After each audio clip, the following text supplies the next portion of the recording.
ধামরায় হবু পুত্রবধূর ভাইরাল নাচের ভিডিও দেখে বিয়ে ভেঙে দিলেন পাত্রের বাবা। এই শিরোনামে একটি প্রতিবেদন প্রকাশ করা হয় ধামরাই নিউজ 24 নামের একটি ফেসবুক পেজে।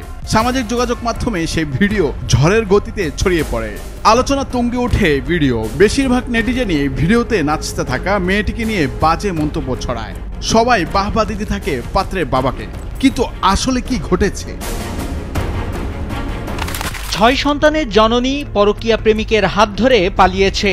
যাওয়ার সময় ছোট 3 সন্তানকে সঙ্গে নিয়ে গেছে। এই মুরাদ সোহাগের সহযোগিতায় আমার বউরের নিয়ে পালায়। বাড়ি গাড়ি অর্থ ও স্বর্ণালঙ্কারের লোভ দেখিয়ে প্রতিবেশী মুরাদ হাওলাদার আয়েশা বেগমকে ভাগিয়ে নিয়ে গেছে, এমনটাই জানান বড় ছেলে মোহাম্মদ ইয়াসিন। বরিশালে জাতীয় পার্টির কার্যালয়ে ভাঙচুরের ঘটনায় গণ অধিকার পরিষদ নেতা কর্মীদের বিরুদ্ধে মামলা গ্রহণের নির্দেশ দিয়েছেন আদালত। প্রতিবাদে শুক্রবার রাতে রাজধানীর এতদিন যা বলে আসছিলাম, যা সন্দেহ আশঙ্কা করে আসছিলাম, তার বহিঃপ্রকাশ ঘটতে শুরু করেছে। থলের বিড়াল বের করে দিয়েছে জামাত ইসলামী। তবে বিড়ালটা সম্ভবত একটু আগেভাগেই থলে থেকে বের করে ফেলল। জামাতের আমির ডাক্তার শফিকুর রহমান তিনি সাংবাদিকদের সামনে বলেছেন যে এখন দেশের এই পরিস্থিতিতে কিসের নির্বাচন? ধামরাইলে হবু পুত্রবধূর ভাইরাল নাচের ভিডিও দেখে বিয়ে ভেঙে দিয়েছে পুত্রের বাবা।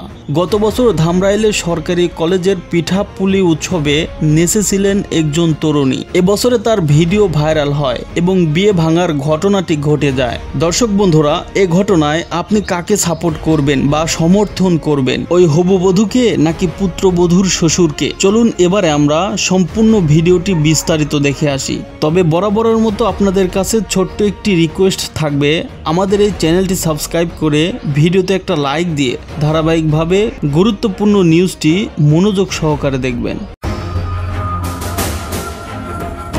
ধামরায় হবু পুত্রবধূর ভাইরাল নাচের ভিডিও দেখে বিয়ে ভেঙে দিলেন পাত্রের বাবা। এই শিরোনামে একটি প্রতিবেদন প্রকাশ করা হয় ধামরাই নিউজ 24 নামের একটি ফেসবুক পেজে। সামাজিক যোগাযোগ মাধ্যমে সেই ভিডিও ঝড়ের গতিতে ছড়িয়ে পড়ে।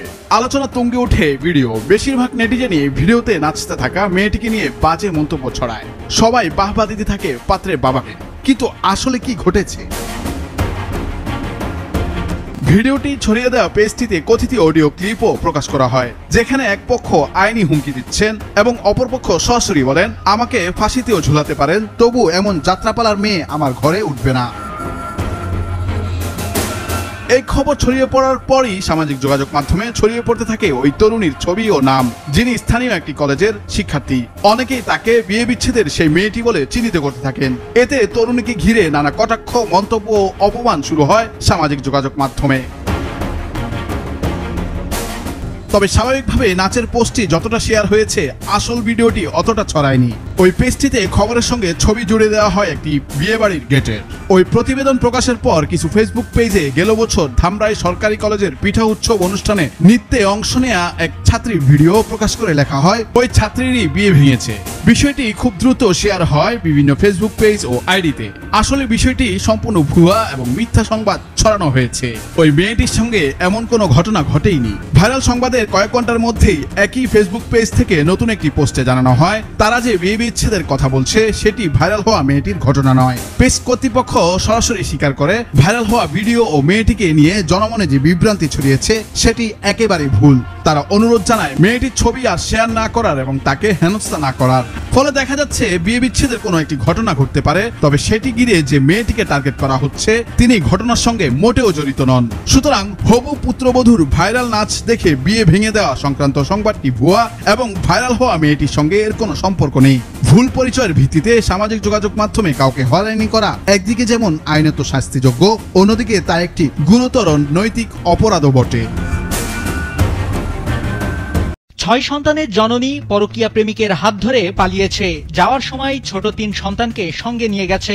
এই মুরাদ সোহাগের সহযোগিতায় আমার বউরের নিয়ে পালায়। বাড়ি গাড়ি অর্থ ও স্বর্ণালঙ্কারের লোভ দেখিয়ে প্রতিবেশী মুরাদ হাওলাদার আয়েশা বেগমকে ভাগিয়ে নিয়ে গেছে, এমনটাই জানান বড় ছেলে মোহাম্মদ ইয়াসিন। মাকে ফিরে পাওয়ার আকুতি শিশু ইয়াসিনের। এসব লোভ দেওয়া হতো। তারপরে আঙ্গাপুরে সরসজা পায়া, তারপরে আমাকে মারে, এখানে গেছে, এখন আমরা আমার মাকে চাই। স্ত্রী সন্তানদের সুখের জন্য স্বামী ইয়াকুব মুন্সি অনেক কিছু করেছেন, তবে প্রতিবেশী মুরাদ হাওলাদারের প্রেমে আসক্ত হয়ে স্ত্রী আয়শা বেগম সব শেষ করে দিলেন। ইয়াকুব স্ত্রীকে অনেক ভালোবাসে, সন্তানদের মুখের দিকে চেয়ে স্ত্রীকে ফিরে পেতে চান। আমার 6 ছেলে, এক ছেলে মারা গেছে, এখন 5 ছেলে, এক মেয়ে। আমার এই সুখের সংসার, আমার এই সুখের সংসারের লাগে, আমার বউ পোলা পানির লাগে আমি সব কিছু করছি। থানায় অভিযোগ দিতে গেলে অভিযোগ না নিয়ে ওসি পারিবারিক আদালতে যেতে বলেন বলেও অভিযোগ করেন ইয়াকুব মুন্সি। আমি থানায় গেছি মামলা দেওয়ার জন্য, এখন থানায় বলে যে মামলা নেওয়া যাবে না, এই মামলা পারিবারিক আদালতে দেওয়ার জন্য বলছে। গেল 24 জুন সকালে ভোলার চরফ্যাশন উপজেলার জিন্নাগড় ইউনিয়নে প্রেমিক মুরাদ হাওলাদারের হাত ধরে এক ইউনিয়নের 2 নম্বর ওয়ার্ডের বাসিন্দা কাঠমিস্ত্রি মোহাম্মদ ইয়াকুব মুন্সির স্ত্রী ও 6 সন্তানের জননী আয়শা বেগম পালিয়ে যায়। এ ঘটনায় এলাকা জুড়ে বইছে আলোচনা সমালোচনার ঝড়। এ বিষয়ে ক্যামেরার সামনে কোনো কথা বলতে রাজি হননি চরফ্যাশন থানার ভারপ্রাপ্ত কর্মকর্তা মিজানুর রহমান হাওলাদার। আপনি আসেন, আমার সাথে আসেন, চাকরির কথা শুনে যান, সরাসরি বলি লাস্ট আপডেট কি। একা আইসেন ভাই, আইসেন, আপনি আইসেন, সরাসরি কথা বলবো না, ঠিক আছে? আচ্ছা, ঠিক আছে, তাহলে আপনি বুঝতে আরো সুবিধা হবে। আসসালামু আলাইকুম। এতদিন যা বলে আসছিলাম, যা সন্দেহ আশঙ্কা করে আসছিলাম, তার বহিঃপ্রকাশ ঘটতে শুরু করেছে। থলের বিড়াল বের করে দিয়েছে জামাত ইসলামী। তবে বিড়ালটা সম্ভবত একটু আগে ভাগেই থলে থেকে বের করে ফেললো। জামাতের আমির ডাক্তার শফিকুর রহমান তিনি সাংবাদিকদের সামনে বলেছেন যে এখন দেশের এই পরিস্থিতিতে কিসের নির্বাচন, আগে সুষ্ঠু পরিবেশ তৈরি হোক, তারপর নির্বাচন। চমৎকার কথা, খুবই চমৎকার কথা। এবং এই আশঙ্কাটাই আমরা করে আসছিলাম। ডক্টর মোহাম্মদ ইউনূস সাহেব যে দেশে ক্রমাগতভাবে একটা অস্থিতিশীল পরিবেশ তৈরি করে রাখতে চান, তিনি বারবার যুদ্ধাবস্থা কথা বলেন। শুধু তিনি নন, তার সরকারের আরও অনেক উপদেষ্টা, অনেক দায়িত্বশীল ব্যক্তি যুদ্ধাবস্থা কথা বলে মানুষের মধ্যে একটা আতঙ্ক সৃষ্টি করে রাখছেন। এবং যুদ্ধাবস্থা তৈরির যথেষ্ট সুযোগ আছে, সেটা যে একেবারে হবে না তা নয়। তবে এই যে মব ভায়োলেন্স, চারিদিকে আরও বিভিন্ন বিষয়ে অস্থিরতা তৈরি করে রাখা, এই সবই বিশেষ উদ্দেশ্যে করে রাখা হচ্ছে। আমরা বলে আসছি যাতে নির্বাচনকে প্রলম্বিত করা যায়। ধরো কাটো, মব ভায়োলেন্স, বুলডোজার সংস্কৃতি, এই যে বিষয়গুলো, এর সাথে অনেক বিষয় রয়েছে। এর মধ্যে যেমন মুক্তিযুদ্ধের ইতিহাস মুছে ফেলার একটা চেষ্টা, কিংবা আওয়ামী লীগ নিশ্চিহ্ন করার একটা চেষ্টা, সব কিছুর সাথে নির্বাচনটা প্রলম্বিত করার বিষয়টি একটি কমন সাবজেক্ট তাদের কাছে, এমন মন্তব্য অনেকেরই। এবং নির্বাচন প্রলম্বিত করার যে ডিজাইনগুলো সরকারের কাছে রয়েছে, এটি তার অন্যতম একটি অংশ, যাতে চরম একটা অস্থিতিশীল পরিবেশ সৃষ্টির মধ্য দিয়ে মানুষ কেউ উচ্চারণ করতে না পারে যে নির্বাচন দেওয়া হোক। যেভাবে মব সন্ত্রাস চলছে, যেভাবে খুনোখুনি, রাহাজানি, যেভাবে অন্যান্য বিষয়ে মানুষ অস্থির হয়ে আছে, আতঙ্কের মধ্যে রয়েছে, তাতে অবশ্যই যখন নির্বাচনের দাবিটা খুব জোরালো সহকারে উঠবে, তখন মানুষ বলবে আসলে এর মধ্যে নির্বাচন কেন দিতে হবে। যদি গিভ অ্যান্ড টেকের কোনো খেলা না থেকে থাকে, যদি সত্যি সত্যিই ডক্টর মোহাম্মদ ইউনূস যে আশ্বাস দিয়েছেন না ঠিক আছে ফেব্রুয়ারিতে নির্বাচন, তাতে যদি তারেক রহমান রাজি হয়ে থাকেন, সেটিও ট্রাম্পে পা দেওয়া এর আগেই মন্তব্য করেছে, আরও অনেক আগে মন্তব্য করেছে। যেই হোক না কেন, বিএনপি এখনো বুঝতে পারছে না কোন খেলায় তারা নিজেরা নিজেদেরকে জড়িয়ে ফেলছে। যে ডিজাইন নিয়ে সরকার এগোচ্ছে এবং জামায়াত ইসলামী যা বলছে, এনসিপি যা বলছে, তার বাইরে এখনো পর্যন্ত একটা দৃষ্টান্ত স্থাপিত হয়নি যে তাদের কথার বাইরে ডক্টর মোহাম্মদ ইউনূস গেছেন। যাওয়ার কোনো ওয়ে নেই, কোনো উপায় নেই। বিএনপি যদি মনে করে থাকে যে তাদেরকে মূল্যায়ন করছে, এটি অনেকেই বলছেন চরম ভুল করা হবে। যখন অনেকেই মনে করছেন এই বিষয়গুলো, যখন যেই মানুষটার মিনিমাম রাজনৈতিক জ্ঞান রয়েছে তারাও বুঝতে পারছে যে সহজে নির্বাচন দেবে না এই সরকার, সহজে ক্ষমতা থেকে যাবে না, বিএনপি তাহলে কেন বুঝতে পারছে না? হ্যাঁ, অনেকে বলে যে বিএনপি কৌশল অবলম্বন করছে, বিএনপি যে কোনোভাবে হোক নির্বাচনটি আদায় করে নিতে চায়। যে কোনোভাবে নির্বাচনটা আদায় বিষয়টি তো চাপ প্রয়োগ করা ছাড়া সম্ভব নয়। নির্বাচন এই মুহূর্তে তো সম্ভব না, মানুষ তো ভোট কেন্দ্রে যেতে পারবে না। তবে এটুকু আমরা আশঙ্কা ব্যক্ত করছি যে যা চলছে এর চেয়ে সত্যি সত্যি আরো ভয়ঙ্কর পরিবেশ সৃষ্টি করা হবে, তারা সেটি যারাই করুক না কেন। এবং সেই বিষয়টি আগে ভাগে জামাতের আমিরের মুখ থেকে বেরিয়ে এলো। শুক্রবার নীলফামারীতে তিনি সৈয়দপুর বিমানবন্দরে সাংবাদিকদের সঙ্গে আলাপকালে যে বিষয়টি বলেছেন আরো, তা হচ্ছে আমরা আশা করি যদি মৌলিক বিষয়গুলোতে কার্যকর সমস্যা করা যায় তাহলে ভালো একটা নির্বাচন সমস্যা করতে হবে এবং ভালো নির্বাচন দিতে হবে। জামাত তো বিভিন্ন সময় বিভিন্ন ধরনের মন্তব্য করে আসছে, কখনো বলছে স্থানীয় সরকার নির্বাচন আগে দিতে হবে, কখনো বলছে ডিসেম্বরে নির্বাচন দিলে ভালো হয়, কখনো বলছে যে নির্বাচন এপ্রিলের মধ্যে হলে ভালো হয়, কখনো বলছে না ফেব্রুয়ারিতে কেন নির্বাচন, কখনো বলছে যে মৌলিক সমস্যাগুলো হলে ভালো হয়, কখনো বলছে আমূল সমস্যা করতে হবে। এবং এটিও তো বাস্তবতা। সরকারের ভরকেন্দ্রগুলোর মধ্যে একটা ভরকেন্দ্র জামাত, এবং তারাই অনেক বেশি শক্তিশালী।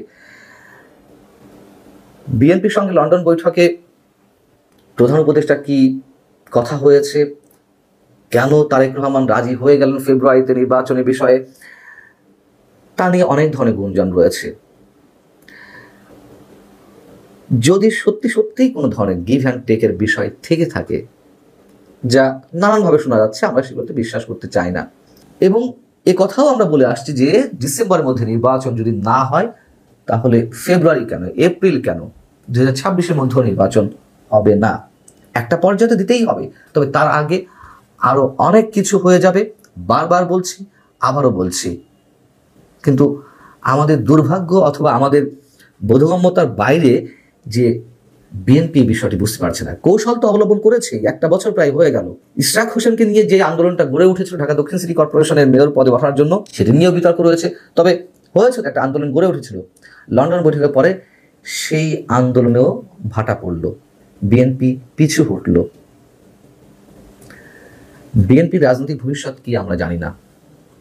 প্রথম অনেকেই নিশ্চিত ছিলাম যে নির্বাচন হবে, বিএনপি ক্ষমতায় চলে আসবে, কিন্তু সেই বিষয়টি এখন অনেকের কাছেই দুরাশা মনে হচ্ছে।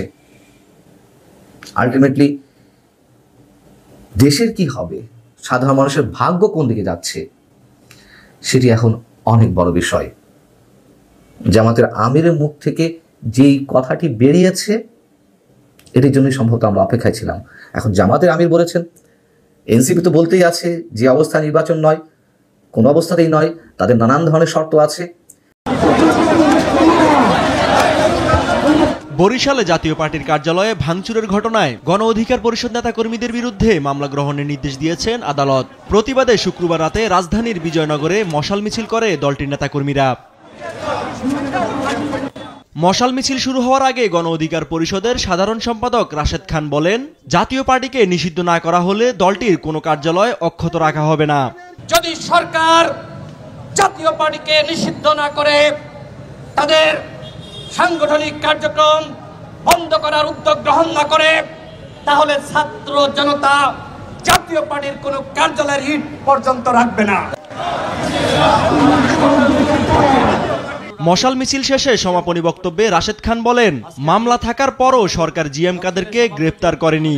তাকে গ্রেপ্তার না করা হলে বুঝে নিতে হবে সরকার ভারতকে ভয় পায়। যদি জিএম কাদেরকে আপনারা গ্রেপ্তার করার সাহস না করেন, তাহলে আমি বলবো জিএম কাদেরের বাপ ভারতের ভয়ে আপনারা আছেন, এই সরকার ভারতের ভয়ে আছে।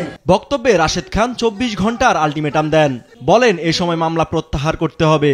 এই ধরনের মবের দিকে আপনারা অগ্রসর না করতে চান, তাহলে বরিশালে আমাদের নামে যে মামলা করা হয়েছে, এই মামলা আগামী 24 ঘন্টার মধ্যে প্রত্যাহার করতে হবে।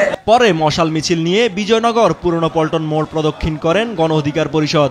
সেখানে তারা জাতীয় পার্টির বিরুদ্ধে বিভিন্ন স্লোগান দেন। কোনো মব ভায়োলেন্স হোক, সেটা গণ অধিকার পরিষদ চায় না বলেও জানান তিনি। দর্শক বন্ধুরা, আপনাদেরকে অসংখ্য ধন্যবাদ এতক্ষণ পর্যন্ত এই গুরুত্বপূর্ণ নিউজটি দেখার জন্য। পরিশেষে এই ভিডিও সম্পর্কে আপনার কোনো মতামত থাকলে অবশ্যই ভিডিওর কমেন্ট বক্সে আপনার গুরুত্বপূর্ণ মতামত জানাবেন। সেই সাথে আপনাদেরকে অনুরোধ করে বলছি, আপনি যদি এখনো পর্যন্ত আমাদের এই চ্যানেলটি সাবস্ক্রাইব না করে থাকেন তাহলে প্লিজ দয়া করে ভালোবেসে এখনই আমাদের এই চ্যানেলটি সাবস্ক্রাইব করে পাশে থাকা বেল আইকনটি বাজিয়ে দিবেন পরবর্তী আরও আলোচিত আপডেট সংবাদ পাওয়ার জন্য। সর্বদা আপনার এবং আপনার পরিবারের সুস্বাস্থ্য কামনা করে আজকের মতো এখানেই বিদায় নিচ্ছি। সবাই ভালো থাকবেন, সুস্থ থাকবেন। আল্লাহ হাফেজ।